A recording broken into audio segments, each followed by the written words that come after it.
Pero cuando venimos a Cristo, Dios define en su palabra como si hubiera un nuevo corazón o una parte del corazón que ahora es espiritual. Recuerden que Gálatas 4:6 dice: y por cuanto somos hijos, Dios envió el Espíritu de su Hijo a nuestros corazones.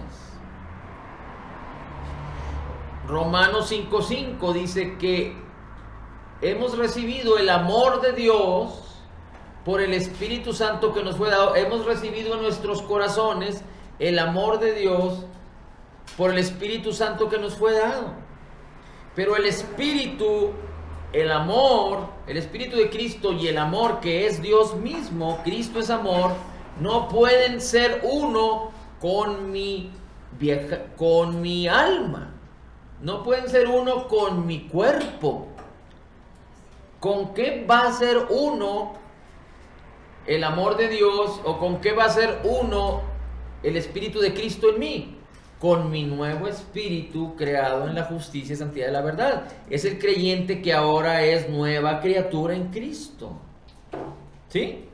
Entonces, el creyente que es nueva criatura en Cristo, dice la Escritura en 1 Corintios 6:17, que el que se une con el Señor, un espíritu es con Él. Así es que si juntamos todos estos versículos, vamos a entender que ahora tenemos un corazón espiritual. No es el corazón donde están los pensamientos, no es el corazón donde están las decisiones, no es el corazón donde está la voluntad, no es el corazón que se relaciona con los sentidos. Es la parte espiritual del ser humano nacido de nuevo, que tiene el Espíritu de Cristo siendo uno con nosotros.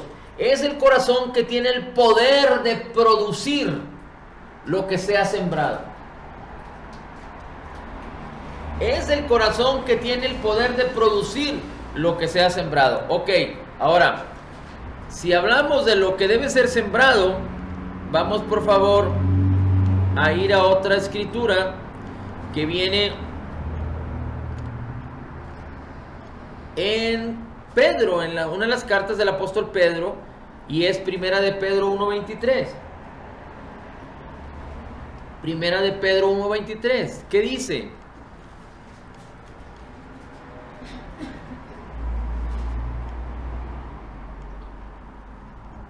Primera de Pedro 1:23.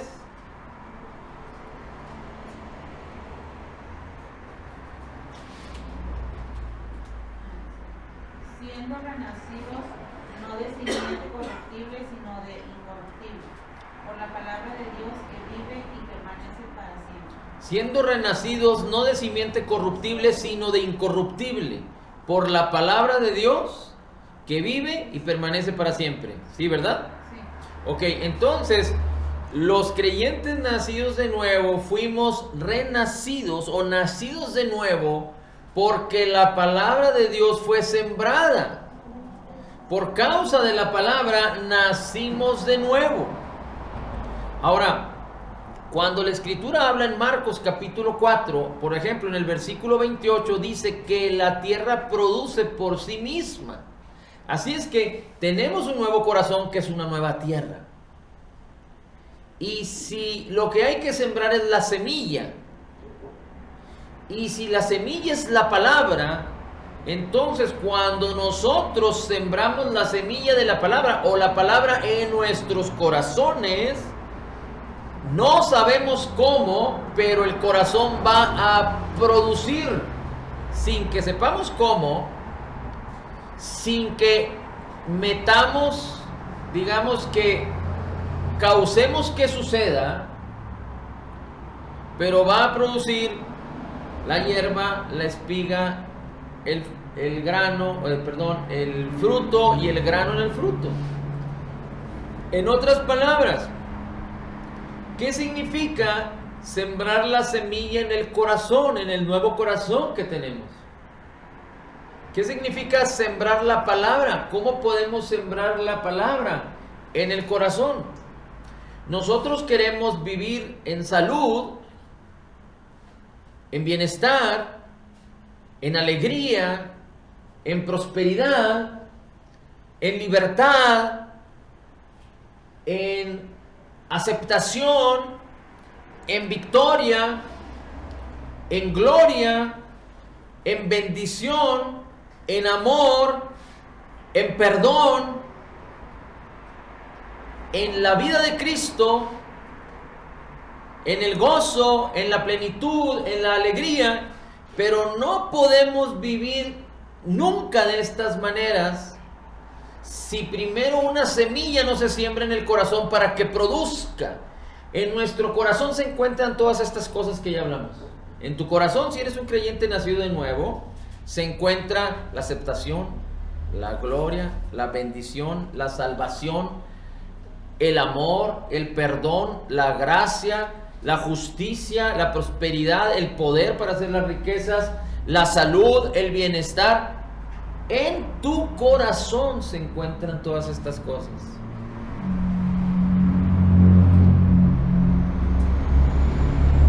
En el principio, Dios creó los cielos y la tierra, ¿verdad? Dice Génesis capítulo 1, ¿sí? Y después le dijo Dios a la tierra: produce hierba, produce árboles frutales, produce las bestias del campo. La Biblia no nos enseña qué hizo con la tierra para que la tierra produjera. Simplemente nos revela que Dios creó los cielos y la tierra.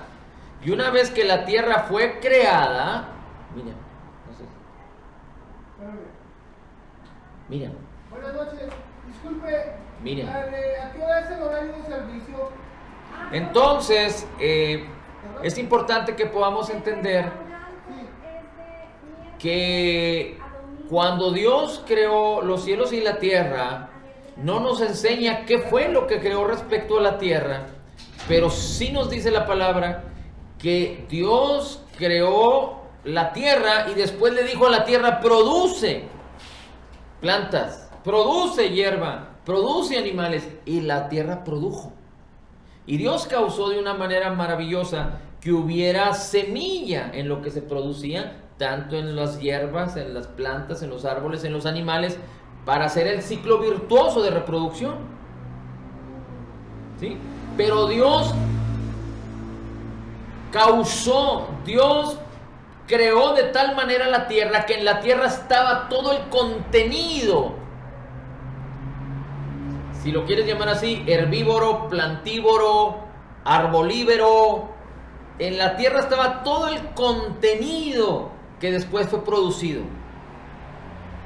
Bueno, dice la Escritura que ahora somos nuevas criaturas en Cristo y que el Espíritu de Cristo mora en nosotros, que somos uno con Cristo. Y en Cristo está la plenitud de la deidad. En Cristo sostiene todas las cosas con la palabra de su poder, que fuimos bendecidos con toda bendición espiritual. Entonces, así como Dios creó el potencial en la tierra para que cuando se siembre la semilla salga ese potencial, sin que el hombre sepa cómo, así Dios creó un nuevo corazón en nosotros con el potencial de Cristo, con todas las bendiciones de Cristo o que tenemos en Cristo, ya moran en nuestro corazón espiritual. Por eso dice que nos bendijo con toda bendición espiritual, porque se encuentran en el corazón espiritual, en nuestro nuevo espíritu. Ahí está la tierra espiritual. Entonces, cuando se siembra la semilla, esa tierra va a producir. ¿Y cuál es el propósito de que la tierra o que el corazón que hay en nosotros produzca? Pues produzca todo lo que Cristo Jesús nos concedió por gracia, para que nuestra alma, que no ha sido redimida, y nuestro cuerpo, que no ha sido redimido, vivan la gloria de Cristo, y que en este mundo podamos vivir en la vida abundante de Cristo, a la manera de Dios, en lo mejor de Dios. No como una exigencia: yo tengo que vivir así porque Dios me ordena. No, no, no. El resultado de sembrar la semilla de la palabra en mi corazón, en mi buena tierra, que es mi corazón espiritual, porque soy creyente nacido de nuevo, va a producir sin que yo me esfuerce.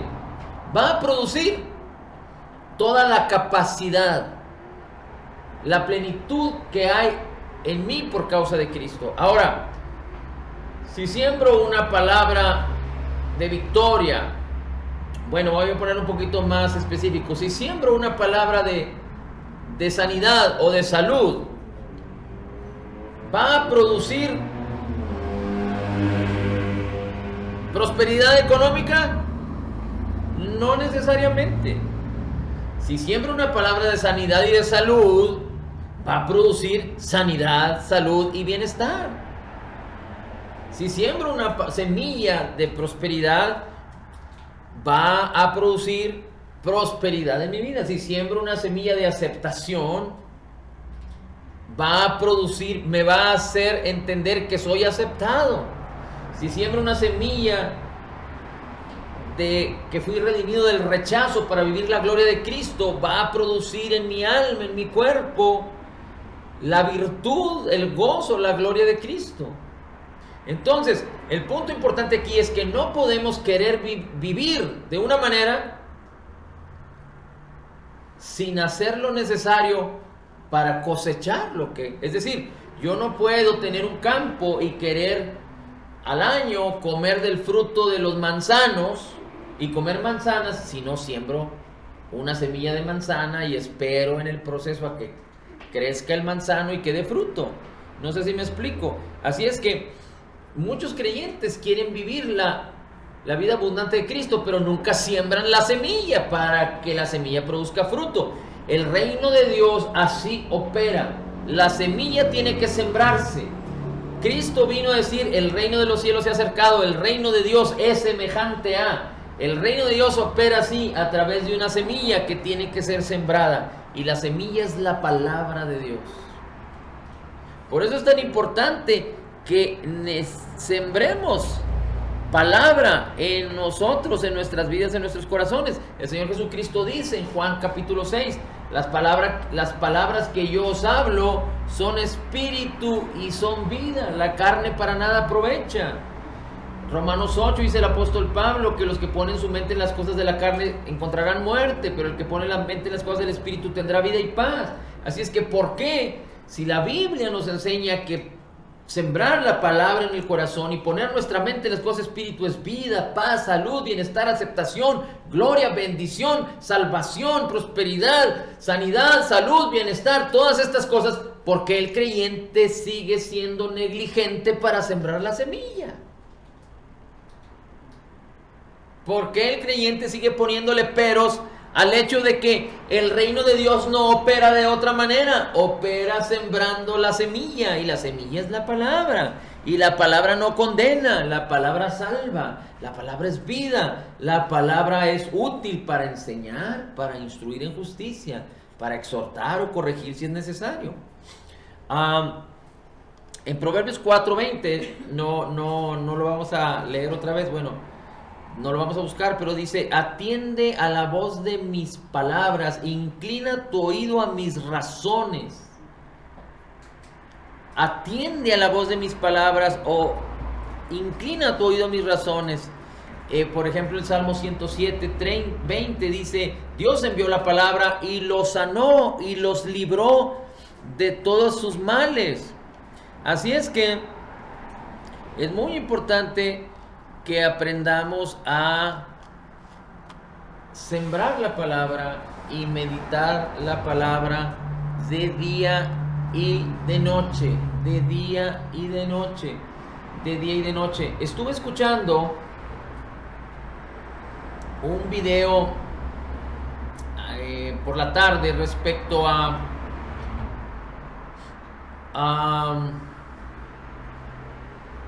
al nuevo orden mundial, por un lado, por otro lado, a la Agenda 2030 de la Organización de las Naciones Unidas, y otro video acerca de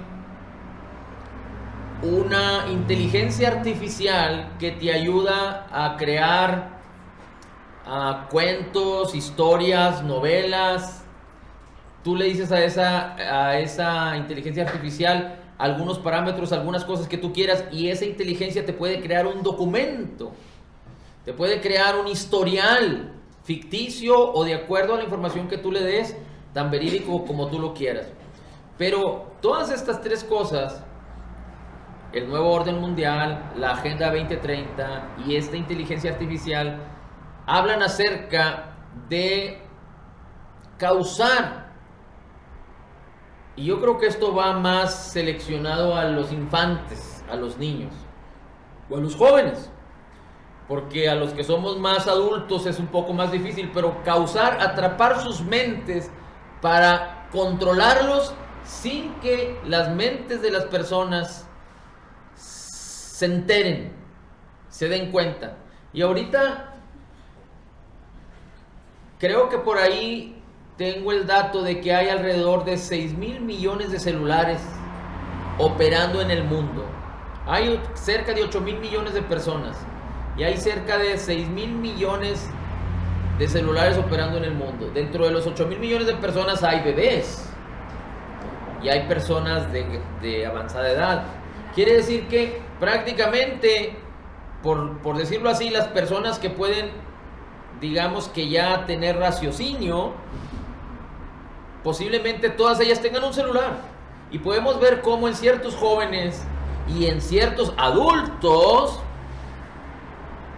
están atrapados, convictos por los celulares, por las computadoras, por el televisor.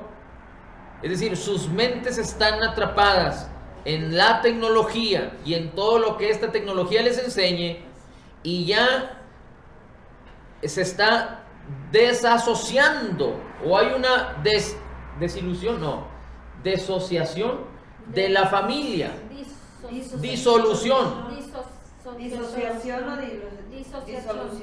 disociación o disociación o disolución es cuando se diluye, pero disociación es que se están dejando de estar asociados la familia porque ya no se comunican, porque ya difícilmente se hablan, se entienden, se comunican. Entonces, esto tiene que ver con el pensamiento.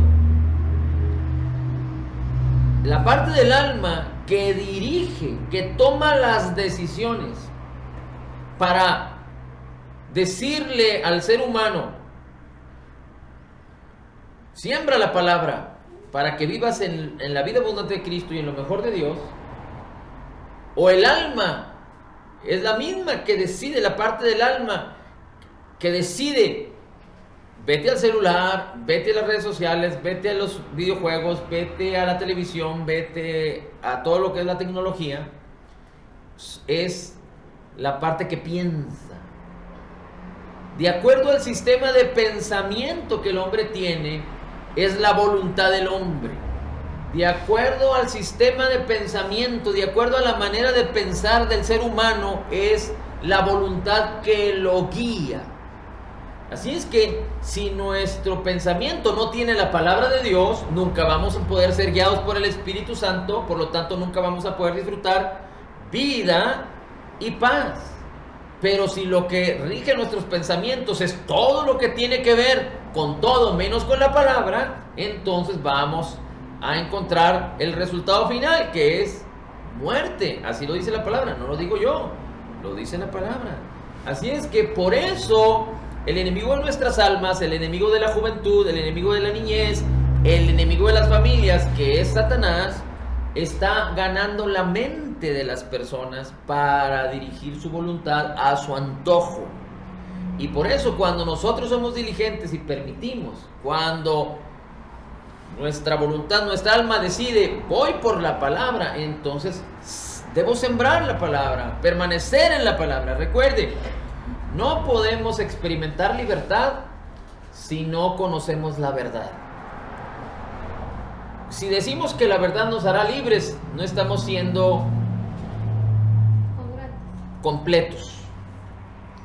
Necesitamos permanecer en la palabra para conocer la verdad, y entonces la verdad nos hace libres. Permanecer en la palabra, conocer la verdad para vivir libertad, es cómo opera el reino. Es la práctica del reino, es sembrar la palabra, permitir que la palabra produzca, es decir, alejar aquello que pueda impedir que la palabra permanezca, para que la palabra sea sembrada, después haga la hierba, el vástago, el fruto y el grano en el fruto, y entonces yo pueda cosechar la bendición que ya me fue concedida por gracia en Cristo Jesús. Y esto es un proceso. Es muy importante que entendamos que no es por un día que lea la Biblia, no es por un día que vaya a una reunión. Desafortunadamente, la mayoría de los mexicanos o de los latinoamericanos venimos de una tradición católica. Ve una sola vez a la semana. Y antes era puro rito porque hablaban la Biblia en latín, así es que las gentes quedaban ignorantes en sus mentes.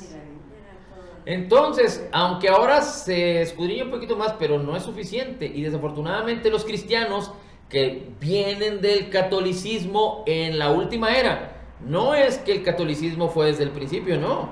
Los apóstoles no eran católicos, eran creyentes cristianos. Y toda la iglesia del principio de la Biblia.